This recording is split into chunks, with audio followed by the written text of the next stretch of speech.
नमस्कार दोस्तों, इस वीडियो में हम लोग बात करेंगे वल्नरेबिलिटी रिसर्च के बारे में। ये क्या होता है, ये टर्म क्या बताता है अपन को। इसका मतलब है white box approach of software testing. मतलब जब हम लोग टेस्टिंग फेज में जाते हैं ना, सॉफ्टवेयर जब बनता है तो काफी सारे फेजेस होते हैं, एनालिसिस, डिजाइन, इम्प्लीमेंटेशन और फिर टेस्टिंग आता है। टेस्टिंग बहुत इंपॉर्टेंट पार्ट है यहाँ पर। जब आपने सॉफ्टवेयर बना लिया तो वो प्रॉपर काम कर रहा है कि नहीं, हर केस में, हर यूज केस में, हर टेस्ट केस में काम करना चाहिए। तो उसके लिए काफी बड़े पैमाने पर टेस्टिंग होती है उसकी। और कोई भी जनरली भी आप बात करो तो हर प्रोडक्ट की टेस्टिंग होती है जब भी वो डिप्लॉय किया जाता है उससे पहले। तो सिक्योरिटी के जो इंजीनियर्स है कंपनी में, वो जब सॉफ्टवेयर देखते हैं ना, वो काफी अलग तरीके से देखते हैं। मैंने पहले भी बात की है, हैकर का माइंडसेट अलग होता है। वो ये सोचते हैं कि कैसे बिगाड़ा जाए, इनपुट में क्या ऐसा दिया जाए जो वो एक्सेप्ट ना कर पाए। जिस कंटेक्स्ट में इनपुट होता है, जैसे फॉर एग्जाम्पल मैं पासवर्ड चूज कर रहा हूं, इसमें एक स्पेशल कैरेक्टर होना चाहिए, एक कैपिटल होना चाहिए, एक स्मॉल होना चाहिए, एक नंबर होना चाहिए, तो सब मिक्स होना चाहिए। लेकिन मैं अगर ऐसा करूं कि सारा स्मॉल कैरेक्टर डाल दूं फिर भी वो एक्सेप्ट कर ले, तो ये कब एक्सेप्ट होगा? जब आप सिर्फ क्लाइंट साइड पे वैलिडेट कर रहे हो। मतलब मैं ऐसा भी कर सकता हूं कि मैं आपको बोलूं कि मैंने सब कुछ डाला हुआ है, आपको ये प्रिटेंड कर दूं कि मैंने सब कुछ डाला हुआ है, लेकिन जब रिक्वेस्ट जाए मैं रिक्वेस्ट को बीच में पकड़ लूं और फिर से सारा स्मॉल कर दूं। तो एक बार यहां से निकल गई रिक्वेस्ट ब्राउजर से तो फिर आप उसको चेक नहीं कर सकते ना, फिर तो सर्वर पर डायरेक्टली चला जाएगा वो।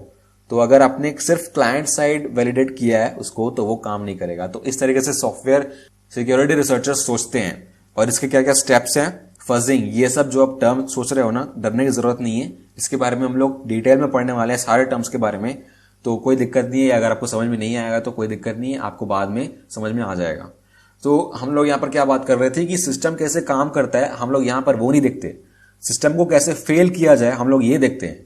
हम लोग एक अटैक कर रहे हैं यहाँ पर, हम लोग का माइंडसेट है ऑफेंसिव, मतलब अटैक करने का हमारा माइंडसेट है। तो हम लोग अगर अच्छे हैं तो भी हम लोग अटैक कर सकते हैं। कोई ऐसी बात नहीं है कि हम लोग को अटैक नहीं करना है। अगर हम लोग अच्छे हैं हमारी इमेज बिगड़ जाएगी, ऐसा कुछ नहीं होता है। क्योंकि हमको इन सबके पैसे मिल रहे हैं ना, अलग से टीम बनाई गई है कंपनी में, तो उनके लिए अलग से पैसे मिलेंगे आपको। अब आपका ये जॉब है ना, तो जॉब में तो पैसे मिलते ही हैं। तो आपको हैक करना है कंपनी के अंदर ही, तो आप गुड भी हो सकते हो, बैड भी हो सकते हो। अब कॉन्सेप्ट यहाँ पर बहुत सारी चीजें आती हैं कि आपको जब अटैक करना है तो आपको पता होना चाहिए ना कि कौन कौन से अटैक्स होते हैं।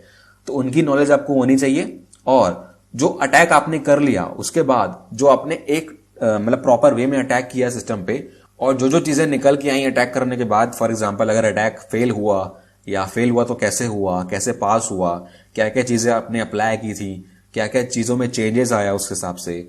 और फिर उसके बाद पीरियोडिकली, मतलब एक टाइम के बाद, इक्वल टाइम के बाद आपको ऑपरेशंस लगाने हैं ताकि आप सिक्योरिटी अटैक से बच पाओ। तो यही चीज आपको बार बार करनी है। कैसे सिस्टम फेल हो रहा है आपको बार बार चेक करना है खुद से, क्योंकि कोई बाहर वाला आ गया, अगर वो अटैक कर रहा है बीच बीच में, तो काफी चांस है कि आप उसको डिटेक्ट कर लोगे अगर आप बार बार चेक कर रहे हो, थोड़े थोड़े दिन में अगर चेक कर रहे हो तो। और प्रॉपर टाइम डिसाइड करना बहुत इंपॉर्टेंट है, क्योंकि बार बार अगर आप कर रहे हो, बहुत जल्दी जल्दी कर रहे हो, तो उस केस में आपका एक्सपेंडिचर और जो एनर्जी है आपकी बहुत ज्यादा लगेगी और कॉस्ट भी बढ़ जाएगा। अगर आप बहुत टाइम बात कर रहे हो तो बीच में अटैक हो जाएगा, आपको पता नहीं चलेगा, तो बहुत कुछ नुकसान हो सकता है उस केस में।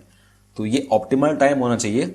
और जीरो डे मैंने आपको बताया था क्या होता है। तो जीरो डे के जो एक्सप्लॉइट्स है उससे बचने के लिए आप ये कर सकते हो, क्योंकि जो चीज एक हैकर को मिली, अगर आप वो पता कर लेते हो और उसको फिक्स कर लेते हो, तो अगर वो बाद में इसको करने की कोशिश करेगा तो वो फिर फेल हो जाएगा। आप ट्रोल कर लोगे हैकर को ही, क्योंकि उसने तो सोचा था कि ये जीरो डे है, लेकिन आपने फिक्स कर लिया साइलेंटली। तो ये सब काफी काम आता है अगर आप रिसर्च करते हो ना, ऐसे बार बार सिस्टम को फेल करके और हैक करने की कोशिश करते हो, तो ये काफी इसके एडवांटेजेस हैं। तो इस वीडियो में तो बस इतना ही। आई होप आपको ये टर्म समझ में आया होगा, और नेक्स्ट वीडियोस के लिए देखते रहिए, सीखते रहिए, और गुड बाय।